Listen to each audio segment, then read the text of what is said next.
Football Tailgate is sponsored by BetUS.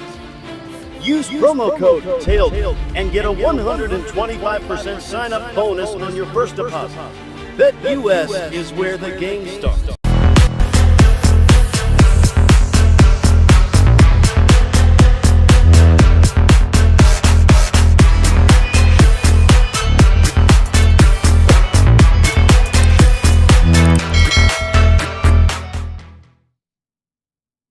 Hello and welcome back to another edition of the Hoosier Football Tailgate here on the Hoosier.com. Been away for a couple weeks to try to get some recharge of the battery and I had to fill in for Mr. Jim Coyle a little bit last week and appreciate you all being along with me tonight as we get back up in the saddle this evening.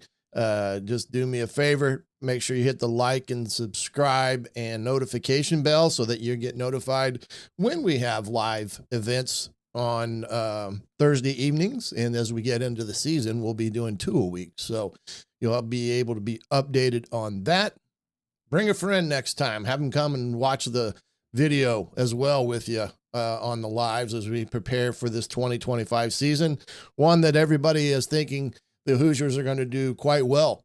After coming off the Cinderella season a year ago, college football playoffs. So it's that time. Tonight's emphasis as we go through the month of July will be looking at the 2025 season preview. And tonight we're going to talk about the non-conference slate here in a little bit, as well as Colin McMahon will join us tonight and talk a little bit about his seasonal positional preview that he just got done recapping after all the spring practices and all through the early months of the summer of each position group that Indiana has, as well as looking at maybe the positions that they need some help with. We'll get his intake on all that and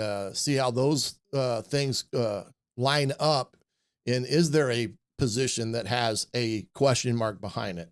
Is there a spot on the offense or defense that can look for some early signs from maybe newcomers or even first-year players being a possibility within the 2 deep? So we'll get Colin's feedback on that and his fine work that he does there at thehoosier.com. Remember, get over there today, get that subscription, $1 for the first month, 50% off for the rest of the year. You get everything from thehoosier.com, as well as On3 and Rivals, as we are now a partner up with Rivals, as On3 has bought them out. And now they've kind of joined together to create a dominant force in the coverage of college athletics. So get over, get that subscription. It's well worth your time and money to get all the updates that they provide you, not just in the overall seasonal brackets of the sports, but more importantly, recruiting. And that is the key component too, is all the ideas of what, comes along during the recruiting year. And you can't miss out on some of that coverage that is provided there at thehoosier.com. And Colin, Alec Lasley, Zach Browning, all the gentlemen over there do a great job as it pertains to covering the Indiana Hoosiers as we get started with the 2025 season. First up, we're talking about the Big Ten Media Days that is fastly approaching. Next week, come Monday, the Indiana Hoosiers will be up on the clock, so to speak, as we'll get to hear from Coach Signetti, as well as other Big Ten coaches that day. The Big Ten Network will be providing the coverage, but you can also go over to the Big Ten website and also get their information of who will be available on each of those days. So Indiana will get off to a early start by having it on Monday, which I'm sure Coach Signetti is very appreciative of, because fall camp will be starting here rather shortly. I do believe they come in the week of the 28th. They get officially like 30 days prior to kickoff to get X amount of practices in. So it's here. They're gearing up right now. The coaches are back at it full time, preparing their install and installational schedules for camp. The kids are going through their final phases of testing, I'm sure, there at the weight room, as well as some of the agility work that they will have them do.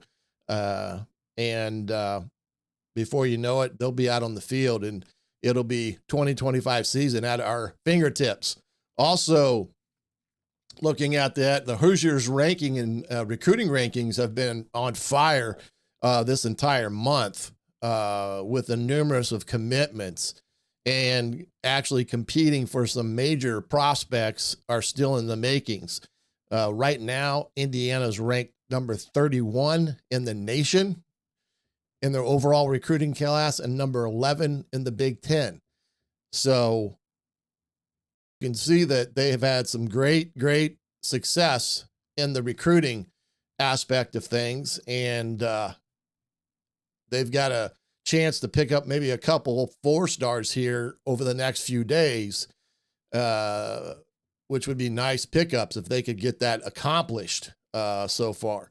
The other thing was, we talked about report date coming up here on the week of the 28th. And then as well as new with the NIL and things, it's amazing to hear some of this.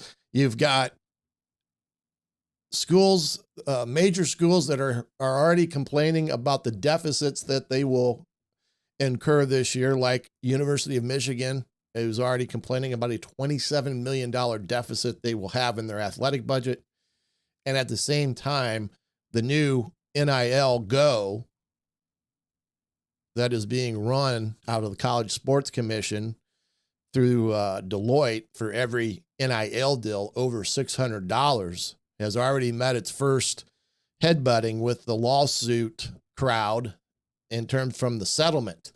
And there is a potential chance that there may be another lawsuit in terms of how they interpret the business purposes for NIL deals.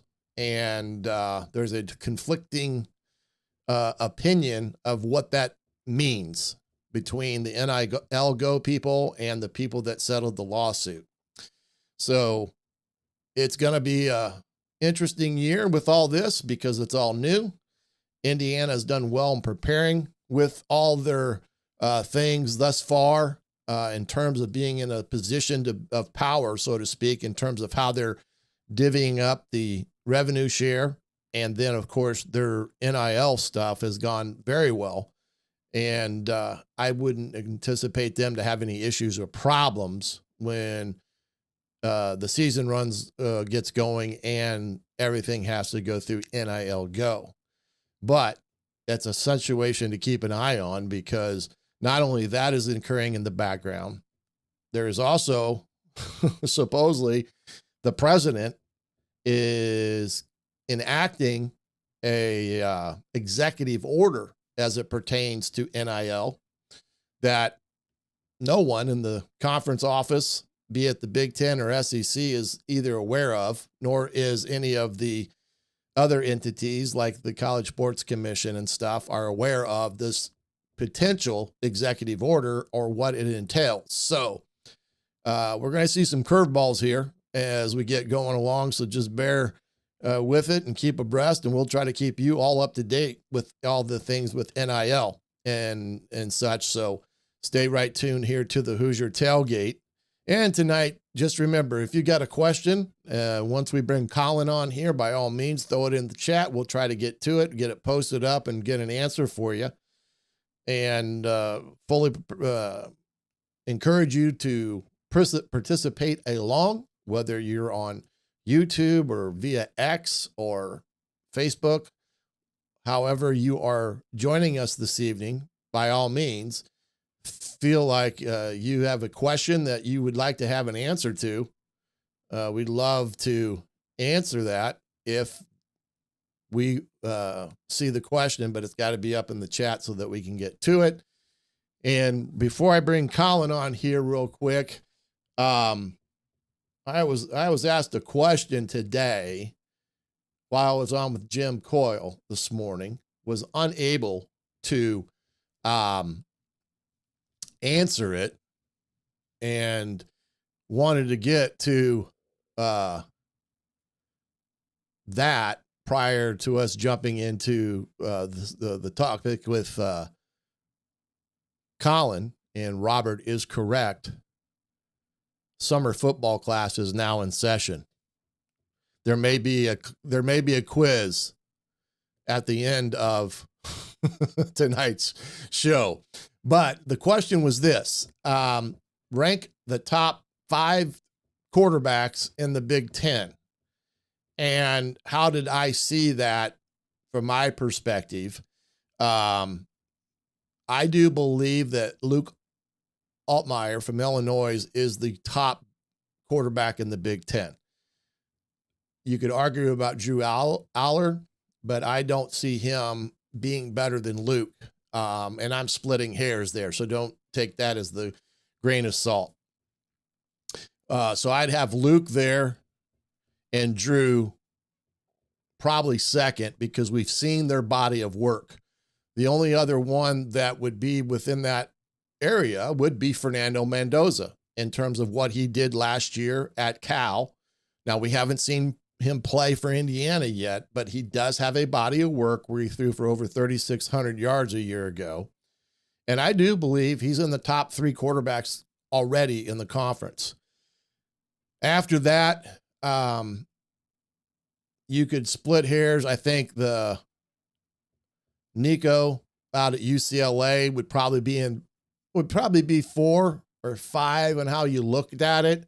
And then probably I would think Raiola would be a top 5 quarterback in the Big Ten, probably there at 4 or 5, depending on what you wanted to do with Nico. But I would see it that way. Now, that leaves out Dante Moore at Oregon, Bryce Underwood, who's a true freshman. I can't see that. Desmond Williams Jr., he played against Indiana last year in their game. And the transfer at Iowa, Mark Gronowski, who I do think is a very good quarterback. I don't necessarily think that he's in the top 5 in the league.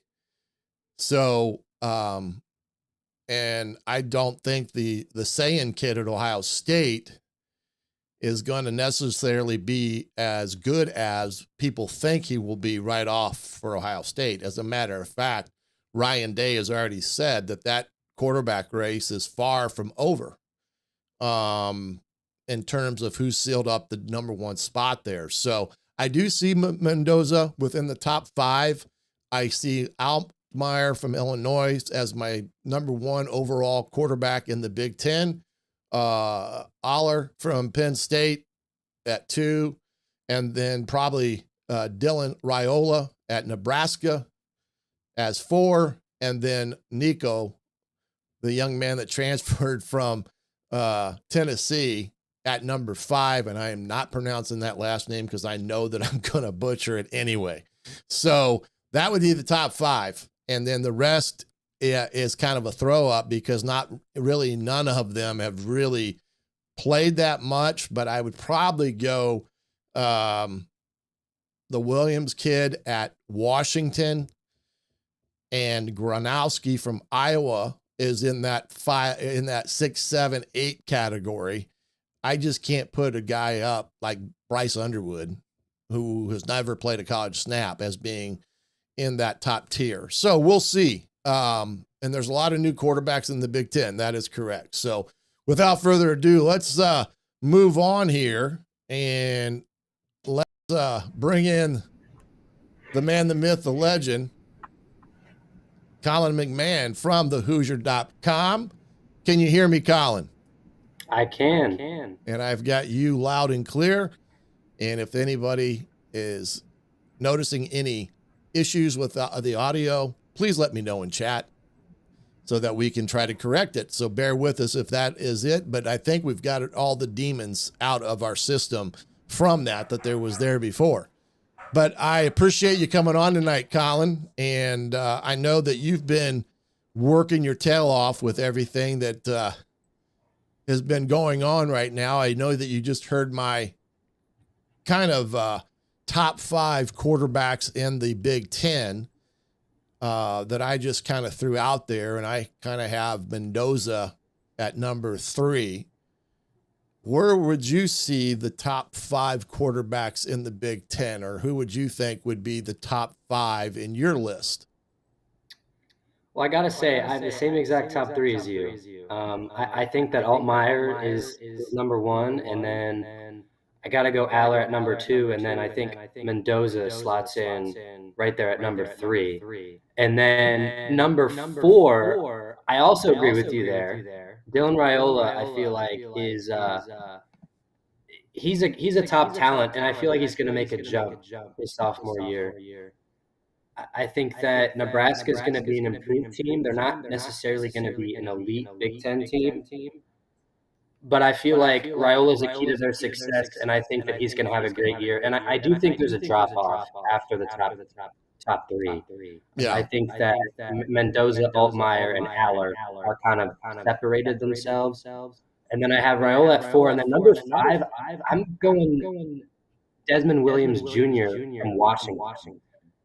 I think that he's a talent that hasn't really proven himself much. He didn't play much last season. To my knowledge, he only played in the bowl game, maybe more at the end of the season. But he showed in the bowl game against Louisville. He played a good game, and I mean that's solid competition. Obviously, bowl games are different with all the players sitting out and whatnot, but I think that he's kind of a dark horse at number 5. You know, Sayin and Underwood at Ohio State, Michigan, those guys are unproven, like you said. And then Dante Oregon, he's a great talent, former 5-star recruit, and he's a big question mark, but I don't necessarily have him in the top 5. And then Nico Iamaleava is my best attempt to pronounce that name.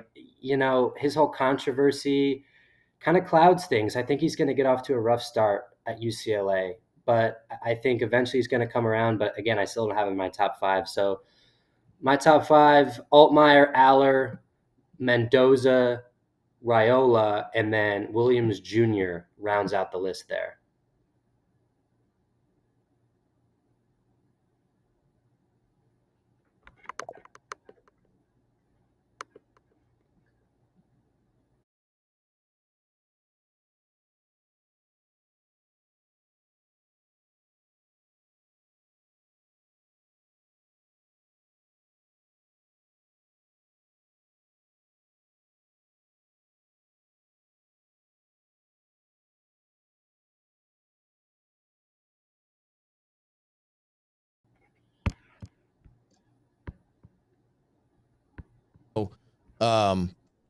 We'll try to get it all rocking and rolling here correctly. Let's talk about. Yeah, I think I'm going good now. Okay. Yeah. They're saying I had an echo and then I couldn't hear you. Now they say I have no sound. Mm-hmm. It's interesting because we both can hear each other. Big time, yeah. Can hear you. That's great. Nuts.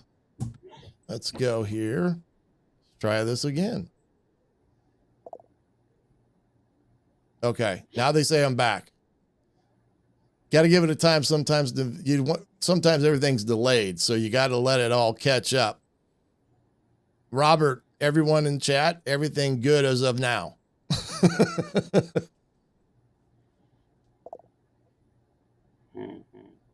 Yeah. Let me see if I can. How about now if I do that to the mic?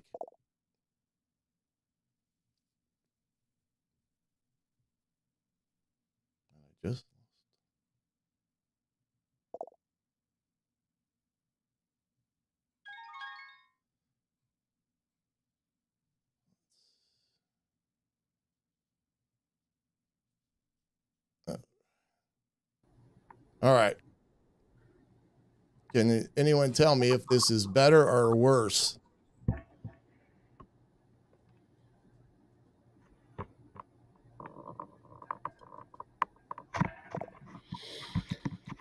It says we are good. It sounds as if we're good now. I think there might be a problem with my audio. I don't know what the echo's from. Well, we'll keep going here, and what I'll try to do is mute when one of us is not talking, so that sometimes will help create it. And it says we're good. Okay, let's keep rolling here, and we'll try to keep going. All right, back on task. Let's talk about the article that you just finished up for the Hoosier.com that basically was a synopsis of every position group that was there through the spring, and kind of get your take on each position group, and then maybe identify some position groups that you think are question marks for Indiana as we head into this season. There's no question that personally, I think the best position group, and maybe overall, is the offensive line, with the number of the depth that they have at that in that group. And so I do think that is by far the only time I can remember that the offensive line has been a positive going into the year, based upon not only the 5 guys starting, but their backups as well. They're very deep at the offensive line. But let's get some of your takes on some of that. We'll talk about offense first, then we'll head over to defense, but kind of give your just a synopsis of all that, and talk to some things that set you up for what really good offensively. Yeah, and so I obviously wrote all those stories, kind of given a breakdown of each position. I listed every single player that was on there, and I kind of went starters, backups, third string, and then I listed depth pieces, which more often than not ended up just being the true freshmen who probably won't play during the 2025 season. And so we started with quarterback, finished with special teams. The series was like probably a month in length, because it's not easy writing a paragraph or two on every single scholarship player on the roster, right? But we got that done. You guys can go check that out on the Hoosier.com. I'd say they're probably the best breakdowns out there for Indiana football. And so the best position, I would say, on the offense, I would have to agree with you, is the offensive line. I think that the mix of returning players versus the mix of transfers is really good. You do have 3 transfers that are expected to start week 1, Mikowski, Coogan, and Benson. But by the end of the season, it'll only be 2 transfers starting, hopefully, because Benson will eventually be replaced by Drew Evans, who's coming off of a season-ending injury last fall. His status is still up in the air. Hopefully we get some more information during media days if Coach Signetti is asked about that. But as far as the offensive line is concerned, Carter Smith might be a first-team all Big Ten kind of guy. He's the guy I circle at left tackle, and I think that he might be the key for the offense as a whole, protecting Fernando Mendoza, creating those gaps for the running backs, kind of making sure the offense is cohesive out of that left tackle position. And then Bray Lynch, who is going to be a guard, to be determined, right guard or left guard. It'll kind of depend on Drew Evans' situation. It might get shuffled around a little bit. But him at guard is another impact returner. He started last year for Indiana. And so I think those 2 guys, coupled with the 3 transfers, and then once Drew Evans enters the fold, you have an offensive line that is experienced, that is very deep. I mean, you have 6 capable guys, but even after that, you have some guys who can really make some noise. Evan Lawrence is a redshirt freshman. Jack Greer is a redshirt junior. And you even have some true freshmen who could potentially make an impact, not necessarily this year, but down the line. So the offensive line is set up great this year, and it's set up great for years to come. And so that's obviously a position I circle on the offensive side of the ball. Another one is running back. I think that the Hoosiers will be 3 deep. They're going to have Roman Hemby, they're going to have Lee Beebe, and they're going to have Kalen Black. And I think all 3 of those guys are capable starters in the Big Ten or at any Power 4 school, to be honest with you. And Indiana has 3 of those guys. And so I think they're going to be in tandem. I think that you look at Hemby and Beebe as kind of a replication of Justice Ellison and Tyson Lawton from a year ago, and Kalen Black is a returner, and he's only going to get better. And so I think by season's end, you might see none of those guys are 1,000-yard rushers, but all of them have 800, 900 yards. And so the running game is going to be a major strength. And so with the offensive line and running game taking that much attention, you kind of forget that Indiana has a transfer coming in who threw for 3,000 yards a year ago at a power school. And so Fernando Mendoza is a really talented guy. And yet, in the story that was posted today, I had Indiana's quarterback unit 3rd out of 5th in offensive position groups, which is crazy to think about because of how talented Fernando Mendoza is, but yet he's not even one of the best positions on the field for Indiana. And then wide receivers and tight ends round out my list for 4th and 5th. I think that tight ends are the question mark for the offense. You have 2 transfers coming in. Holden Stays coming in from Tennessee, previously played for Notre Dame.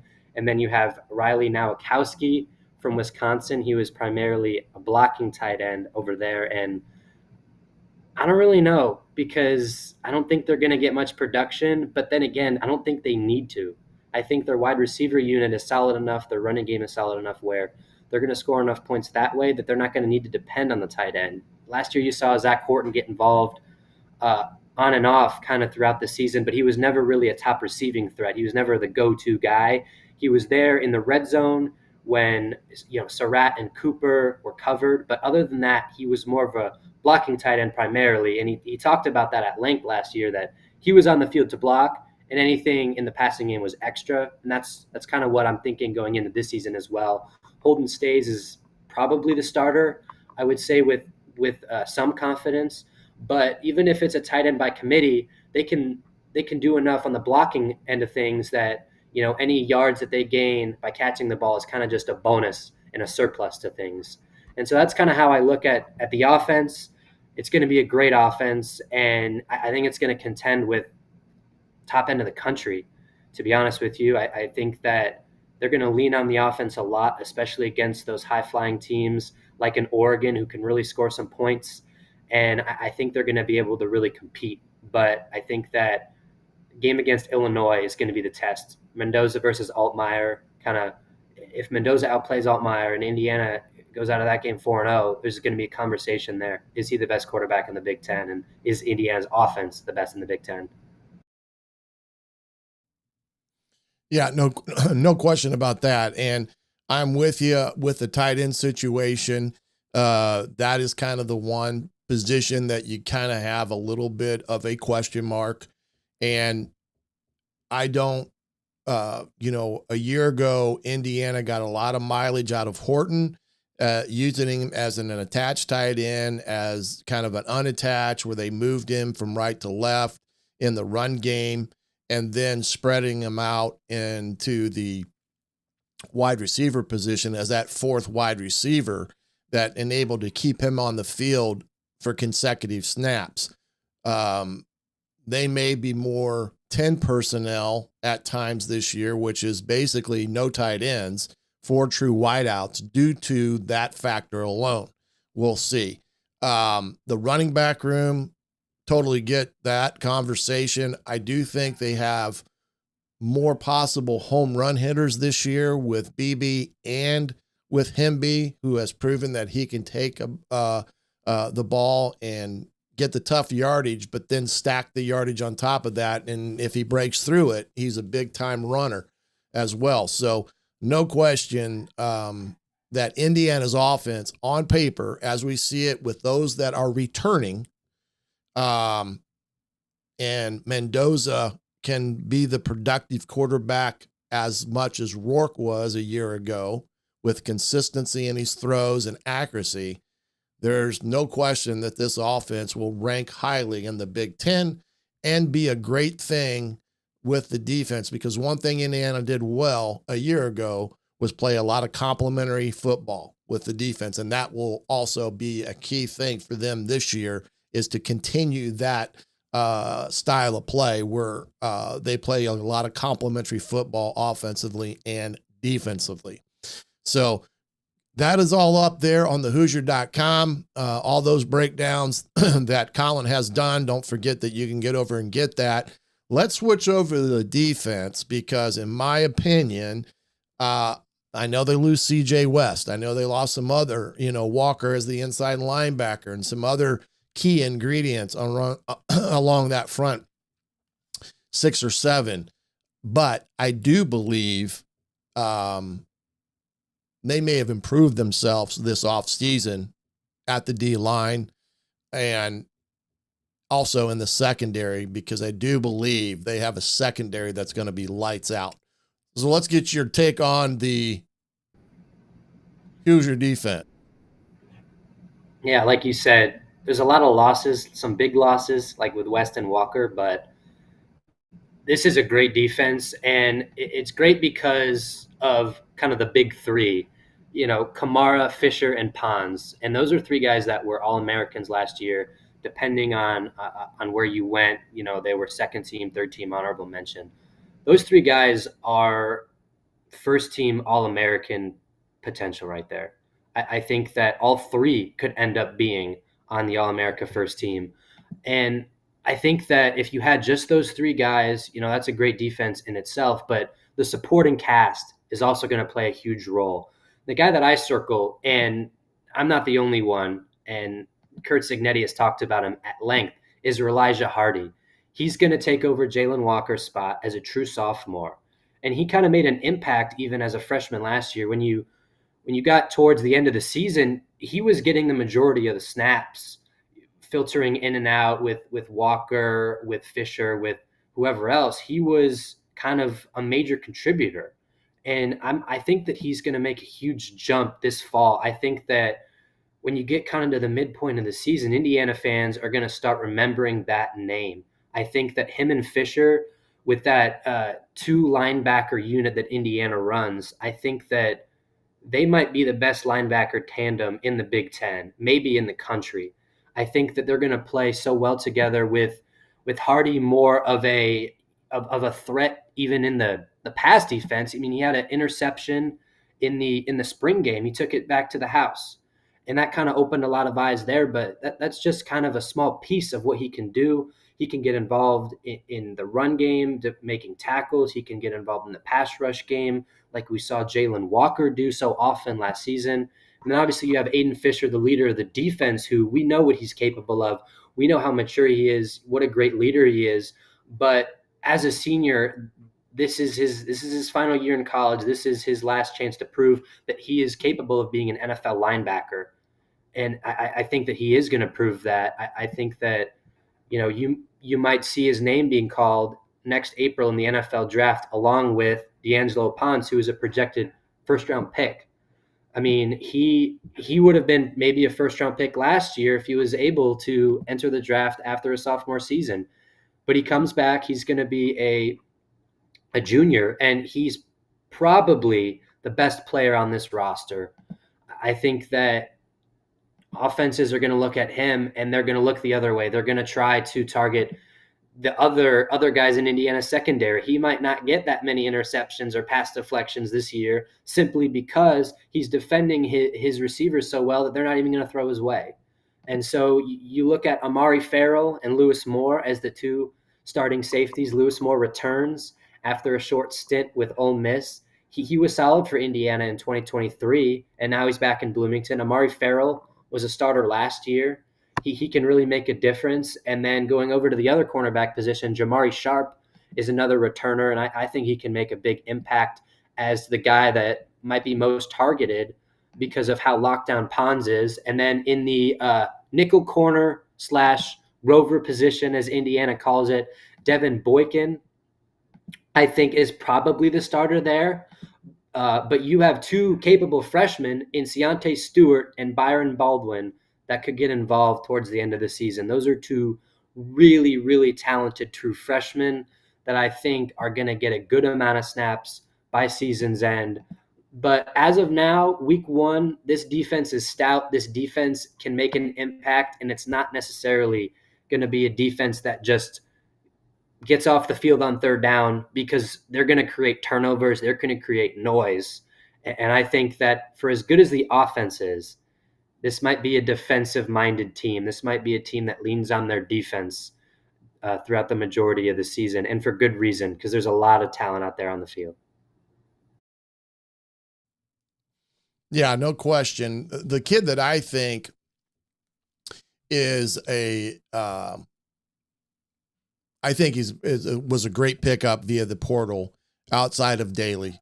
And, we know what Indiana success they had with CJ West and Daly coming from that same school, and maybe even a better player from all practical purposes. But the Kellen Wyatt kid from Maryland that came in, I think he's another one that I think Indiana kind of snuck one across the line there. What's your thoughts on him? Yeah, so I kind of glossed over the defensive line accidentally there. And I think that Kellen Wyatt is in an interesting position. Last year, coming over from Maryland, he primarily played defensive end, if I'm remembering correctly. And so he's a great candidate for the stud position in Indiana. I think he'd be a great fit there. But you already have an All-American in Mikhail Kamara already there. And so you have an interesting conversation of where does he slot in? Does he slot in at the other defensive end position for the Hoosiers? Like, does he go in for Stephen Daly? I'm sure that Daly was assuming that he was going to start when he decided to transfer to Indiana. But I think that Wyatt, he has a great talent, but I think that he's kind of going to be a jack of all trades for this Indiana defense. I don't know if he'll necessarily start week one, but I feel like as the season goes on, you might see him involved more and more often. It's football. Injuries are going to happen. Hopefully not at a high rate for Indiana, but when something like that strikes, it's important to have a lot of guys who can be versatile. And I think that Kellen Wyatt can be a very versatile guy. He could even possibly move to linebacker. I'm not 100% familiar with his background, if he's a guy that can go to multiple positions like that. But, coming from a Big Ten school, that he can play big time football. And I think that he was a great pickup along with Hosea Wheeler, Stephen Daly, and then Dominique Ratcliffe is another kind of guy that not a lot of people have him projected to start just because of how good this Indiana defensive line is. But Dominique Ratcliffe is a name to keep your eye on the defensive line at the defensive tackle position. And so not only does the defense have a lot of talented guys on the starting line, but they have a lot of depth. And as the season goes on, the depth is going to be key because, like I said, injuries do happen, and some guys may just not pan out, right? Some guys may just not perform, and so you're going to need kind of the next man up mentality, especially for those transfers who are going to maybe take some time to fit in, but they need to hit the ground running at the end of the non-conference, because that's when the schedule really starts getting good with the Illinois game and then the road game at Iowa. Those are the two games I schedule as the X factors. If Indiana comes out of those two games 5-0, I think that they are destined for a college football playoff berth. If they come out of those games 3-2, I really, really doubt that Indiana will repeat as being a member of the playoff. But that all remains to be seen. We're getting closer, but that's still a little ways away, so there's a lot more to talk about before that happens. But as far as the defensive line is concerned, rock solid. And I think that, like you mentioned, the transfers are going to play a big role. Yeah, and I believe that Wyatt is going to be that position that Kamara occupied last year. He's going to be a 5 technique or a defensive edge player with his hand in the ground. I know they're moving Kamara to that outside linebacker spot that gives him a lot of flexibility. They can stand him up. They can put his hand down to transition to a 4-man front. So there's a lot of things there. The one thing that I think is, again, at the critical positions of O-line and D-line, they have depth. And you got to have depth at the Big Ten in the big fellas, because where Indiana's got caught with their pants down, per se, over, previous seasons, is what was their first team to their second team was a big drop off. I don't think that is a factor on either side this year. I'm not sure we've been able to say that in a long while for Indiana on both sides of the ball. A lot of flexibility there, a lot of guys that can play, especially on defense. You keep kids fresh. That's the important part, to get after the quarterback, and that's what they like to do. The biggest question to me is inside linebacker, of course. Holiday, he's played his part, did pretty good last year as he's in.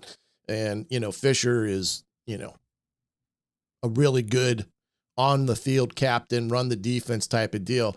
And in the secondary, I think it's going to be their best secondary in a long while as well. I just think that they've got 2 corners they feel they can shut down, put them out there on islands, lock them up, and utilize their safeties to fit the run game or bring pressure. And that's what Bryant Haynes likes to do. He wants to bring pressure and play man on the outside or man free. They didn't do a lot of that last year because they just didn't feel they had that corner opposite of Pons that they could do a lot of it.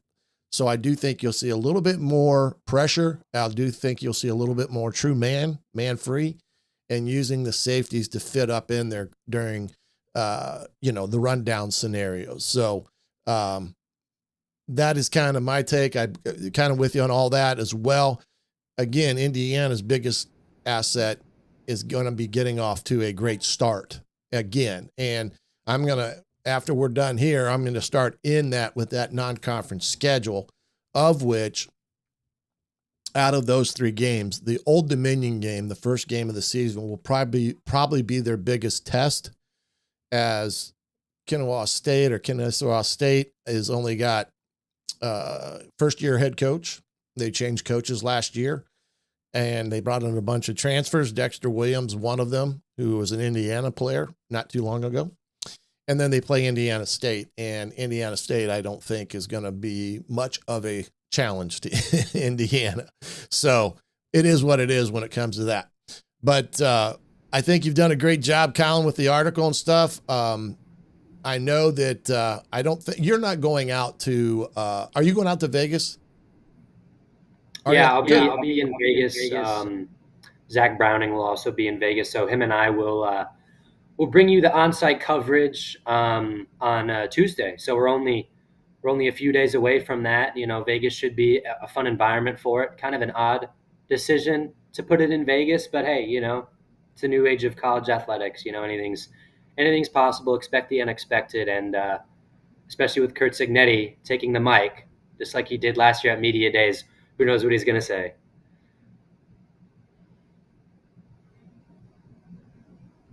Yeah, correct. I mean, he is a definite entertainer, as he was a year ago when they were picked second to last, and he basically said those that picked us second to last at my previous stops were wrong. We actually won the conference that year.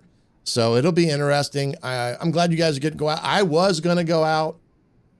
Then some things became unavailable in order for me to be able to go out. So going to stick behind, but have fun, safe travels, and appreciate you coming on tonight as always. And don't forget, you can catch all of the writings on thehoosier.com, not only from Colin, but from Zach and Alec Lasley, both football and basketball coverage, second to none. And get that subscription for $1 for the first month, 50% off for the rest of the year. over there at thehoosier.com.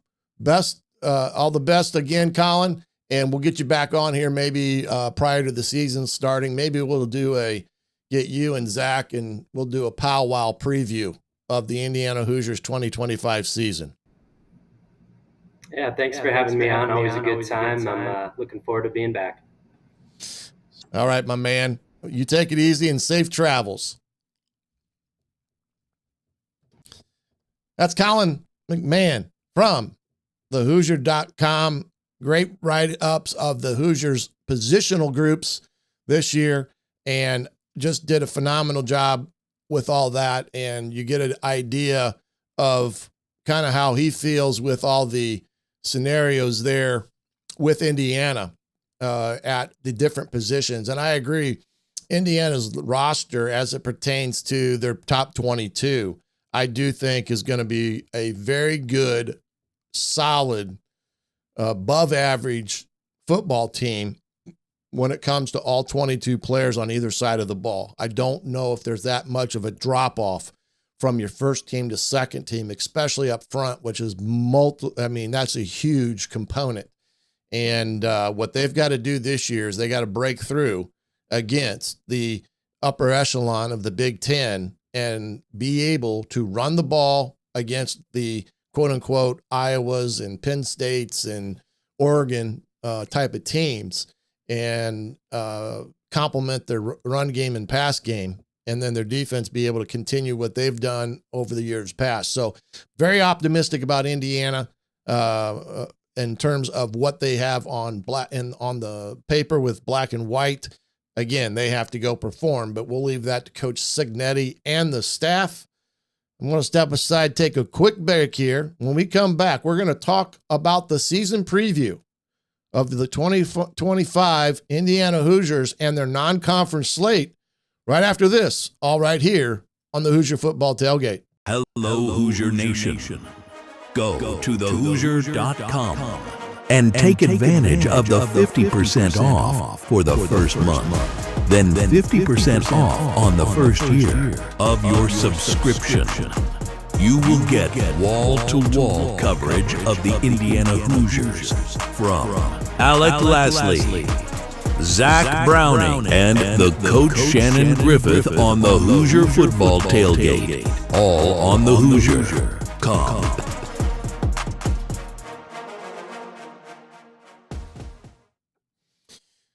Yeah, get over there and get that subscription to the Hoosier.com, as well as On3 and Rivals coverage all year long, and great publication as well. The other thing that wanted to follow up on, Phil Steele's magazine is out, and he does a great job with the previewing of all the conferences, especially all the P4 conferences and group of 5 conferences. Indiana has several guys listed in his top players in the Big Ten at each position group, and also thinks very highly of them as a team. I do believe he had them up in the upper echelon in his picks this year, and he did quite well last year. So get out and get that as well. It's a really good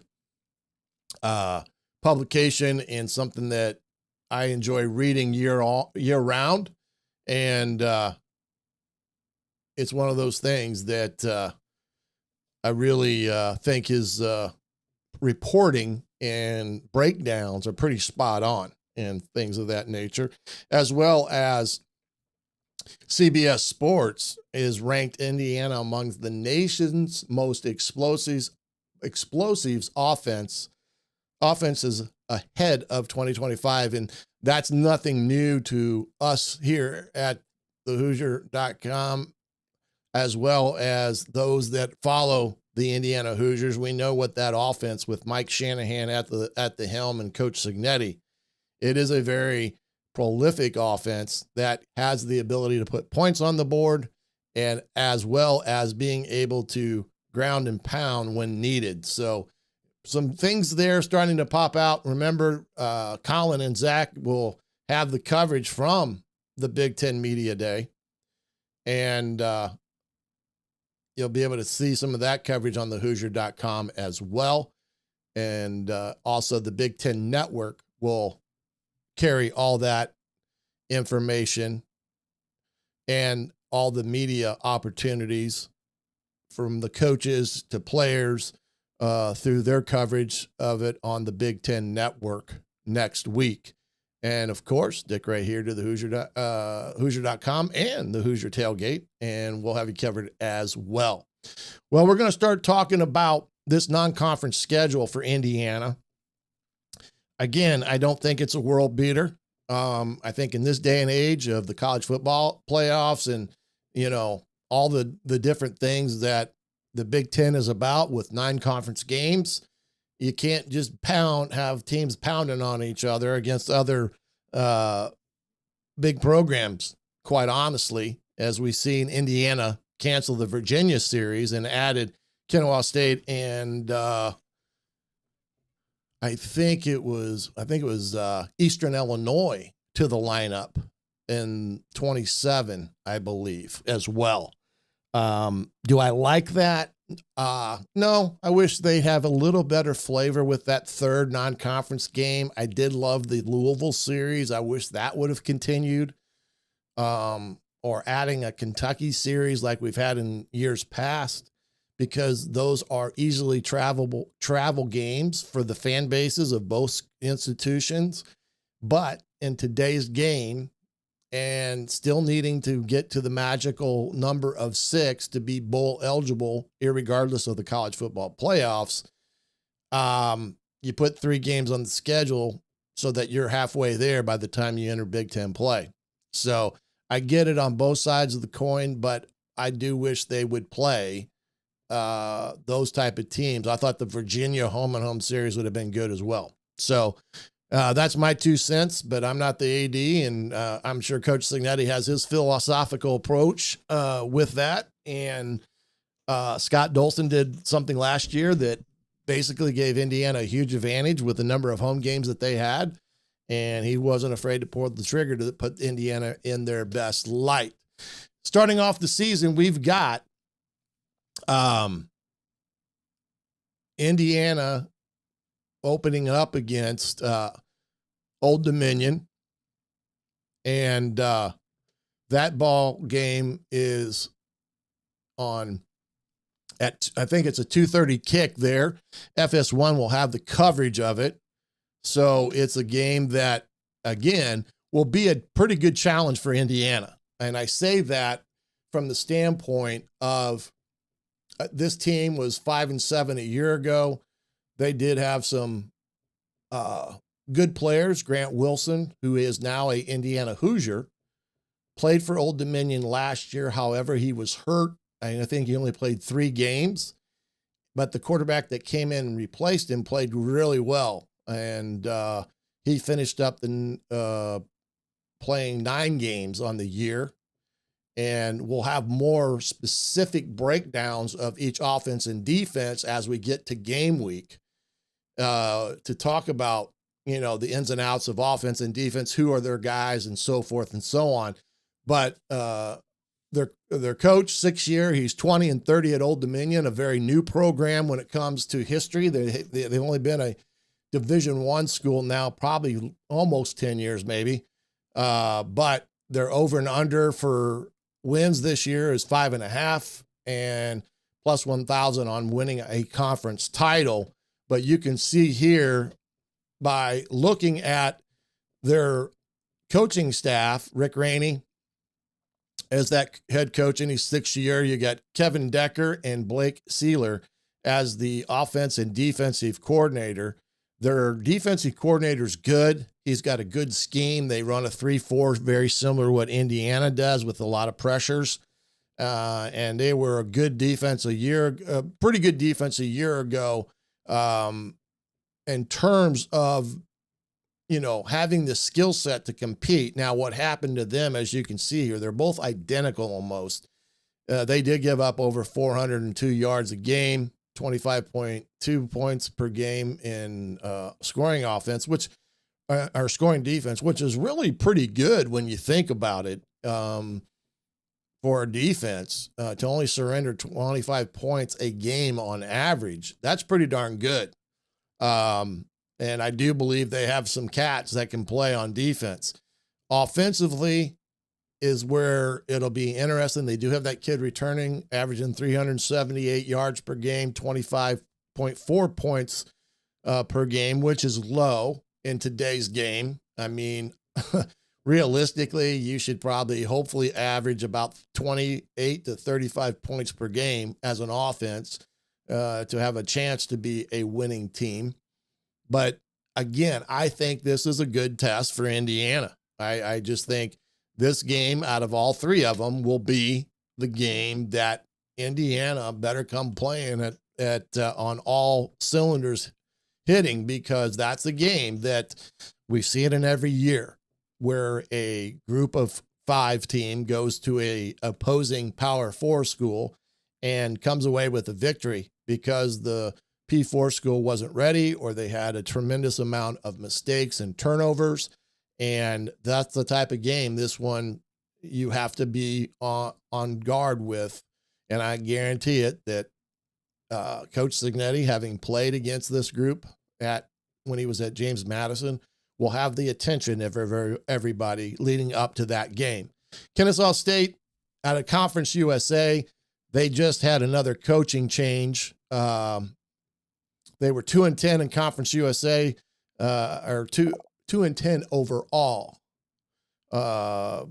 And over under in terms of wins this year, as you can see, they're not a great target when you think of over under is 3.5. Brought in a lot of transfers. Dexter Williams, who played in Indiana, is now there. He transferred again from Georgia Southern. Jerry Mock is their head coach, and he was the running back coach with the Jacksonville Jaguars a year ago. Prior to that, he was the running back coach at Tennessee. So a lot of Tennessee flavor on his staff, as both the O coordinator and D coordinator have ties to the time that Jerry was there. And I do think, let's see here. I think that's an accurate assessment. I do think they're similar in a lot of ways, but I do think that's a correct assessment of thought pattern that may be a little bit better than FIU, but again, not world beaters. But if you do things that give them a chance in a ball game, they're going to give you every bit of game that you want. And what Indiana did a great job a year ago with these teams is they never gave them any hope. They started driving the nails in the coffin from the time the word go was said and the kick of the ball for 4 quarters. They did a good job of taking care of business and getting in and getting out with a W, and never give them a chance to have any success. And that's what it will take again. This team that's coming in from Georgia out of Conference USA, Kennesaw State, a fairly new team when it comes to, again, history as a football school, just adding it back again, less than 10 years ago. So Old Dominion and Kennesaw State are both youthful in their football programs. Coach Mock in his first season, and the 2 coordinators are new. So overall, what they had in terms of points per game, yards per game is really kind of irrelevant, because that staff is gone and they've got a completely new staff and a wholesale change in the roster. So that game will be a little bit of uncertainty coming into Bloomington because of the change. And I'm sure Indiana did a lot of scrambling this offseason to get an idea film-wise, so they could, put together some type of thought and idea of what they are going to see on offense and defense in terms of their preparation as they led into the season. So I would imagine they studied a lot of Tennessee stuff, and maybe some of what Jacksonville did offensively, to get an idea of what they potentially could see from them. But new staff, first year head coach, coming off a 2-10 record out of the Conference USA. Again, I don't think it's a world beater, and I don't not think this is a team that Indiana should have any issues in beating handedly heading into next year from that perspective. So those first two games, again, are very critical, as every game is. It doesn't matter whether it's a conference game, whether it's non-conference. You only get 12 opportunities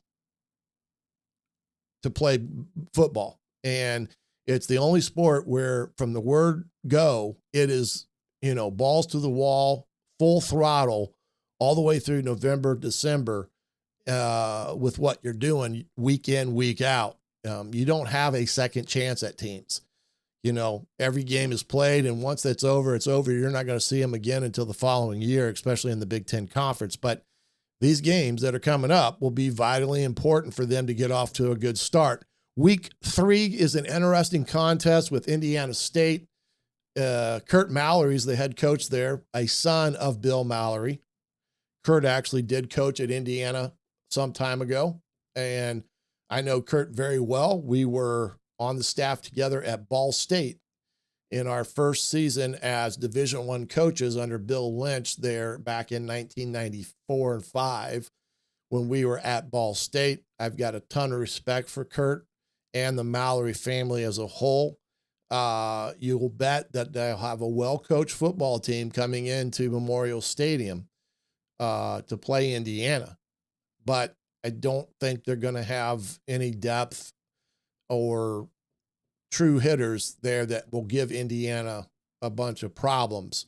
Now, the one thing that Kurt has done this year, he's changed their offense and defensive coordinator. Their defensive coordinator had, the guy that he let go had been there for a while. But the two coordinators there that are now are John Bear, who's coming in from an East Coast like Bucknell or somewhere out east. I didn't see any ties from that last year for why he got hired there at Indiana State. But that is going to be a new side of the ball for them. Mike Bath, who had been the coordinator there, a young man that played at Miami of Ohio, had a pretty good, successful career. He came to Indiana State from Western Michigan. Again, I know Michael because I recruited him back in the day out of Salina High School. I was hate to see that he was let go. And the other coach on the defensive side of the ball is David Ellison. Was a defensive coordinator at Ball State not too long ago. He was a head coach of Western Kentucky when they went as a full-fledged Division I member. He was a part of their staff under Jack Harbaugh that won the national championship, and he coached at Purdue prior to the change in staff there as the linebacker coach. Very good football coach. No, a lot of guys on this staff, because of the backgrounds that we have, are similar. But David's a very good technician, defensive coordinator. He will have their kids playing in a very good, a very good defense with everything, and so it'll be a good test for Indiana with that. So those 3 non-conference games for Indiana will be huge for them to get off to a great start. And just like last year, it's when you come out of the gates full throttle and you can put the product on the field that the fans expect, and also doing the things that they're capable of doing that we've seen with their own 2 eyes. The expectation is going to be there for them to win and win big in those ball games. And it also goes hand in hand with leading up to that Illinois match week 4. because week 4, 5, and 6 is going to be a big test for this ball club when you go Illinois, at Iowa, at Oregon. It's going to be a huge, huge test for this ball club. And a lot will be said about the season with those games for this Indiana team as they chart a path, hopefully back to the college football playoffs. But we'll have to wait and see. But those 3 games there are their non-conference schedule. We will lead up to each and every week as we lead up to the first week of camp with a preview of now the Big Ten schedule in front of us and maybe a little more of a breakdown. And I do think that we'll have that as we get ready to go into the season. So you have at least some background of the teams that Indiana's playing that will lead up to that first week. When we get into the season now, there'll be two shows a week, one on a Monday night and Thursday night. Monday, we'll recap the previous Saturday's game, and Thursday, we will preview Saturday's game for the Indiana Hoosiers with video and things of that nature, where we really break it down in order for you to have some semblance of what they're doing offensively and defensively on the preparation for the team they're playing Saturday. And then the recap, we'll talk about what they did right, what went wrong in these games, and hopefully talk a lot about winning like we did last year. Remember, get all the information on thehoosier.com for that great subscription rate of $1 for the first month, 50% off for the first year. I thank you again for joining me back here at the Hoosier Football Tailgate as we had a couple weeks off, but no more. We're here to get the things rolling for the 2025 season, and we thank you for being here with us tonight. But for now, I'm the coach, Shannon Griffith. This has been the Hoosier Football Tailgate right here on thehoosier.com. Good night, everybody.